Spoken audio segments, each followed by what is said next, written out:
আমাদের DBA pass করে আসার পর আমরা যে ভেটেরিনারি সার্ভিস দিয়ে থাকি স্যার। তো সেক্ষেত্রে আমরা এবার দেশব্যাপী এই আল্ট্রাসোনোগ্রাম মেশিনটা দিয়েছি, দিয়ে তাদের 5 দিনের একটা প্রশিক্ষণের আয়োজন করছি স্যার সিভাসিটি এবং বাংলাদেশ কৃষি বিশ্ববিদ্যালয়ে। আমাদের কর্মকর্তাদের মধ্যে প্রচন্ড আগ্রহ দেখেছি স্যার। আমি না, এটা তো ইচ্ছাকৃত হতে পারে না। তিনি আমাকে জানি ঘটনা ছিল, হয়তো এটা যদি ইচ্ছাকৃত হয় এটা একটু আসলে অবমাননাকর। হ্যাঁ, এটা যথেষ্ট অবমাননাকর। এই অন্তর্বর্তীকালীন এবং এতগুলো মানুষের রক্তের পর ওদের ছবি থাকা কোনো মতে গ্রহণযোগ্য না। আমাকে তিনি জানিয়েছেন যে এটা ভুলক্রমে হয়ে গেছে, তিনি ক্ষমা চেয়েছেন। কাজে আমি বলবো যে সেটা ভুলক্রমে হয়েছে বলেই জেনেছি এবং উনি ক্ষমা চেয়েছেন, ফলে আমি তার ক্ষমাটাকে আপনাদের কাছে এগুলো হতে পারে, এগুলো না, কিন্তু শোনেন এগুলো তো হচ্ছে, এগুলো বহু রকম ঘটনা ঘটছে। ফ্যাসিবাদ আমরা এত মনে করি না যে জাস্ট চলে গেছে। ফ্যাসিবাদের অনেক রকম রূপ থাকে, তো তার কিছু কিছু হয়তো প্রতিফলন নানাভাবে ঘটে।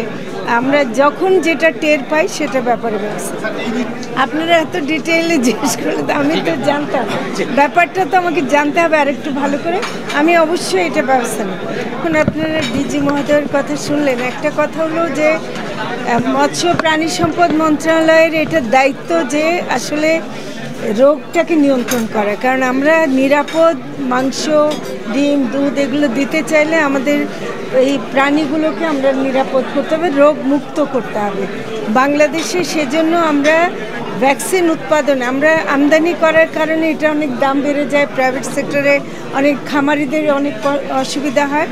আমরা যেন সবগুলো প্রাণীকে ভ্যাকসিনের আওতায় আনতে পারি, তাই আমরা ভ্যাকসিন উৎপাদনের কার্যক্রম শুরু করব। তবে এর মধ্যে যেসব ঘটনা আপনারা শুনছেন সেগুলো কিন্তু আমরা তাৎক্ষণিক ব্যবস্থা নিচ্ছি। আমরা কোনো রকম চান্স দিতে চাই না যে এটা মানুষে ছড়ায়, কারণ আপনারা জানেন যে প্রাণী থেকে মানুষের রোগ ছড়ানো, জুনোটিক ডিজিজের মাধ্যমে যে ছড়ানো, এটা অনেক মারাত্মক হতে পারে।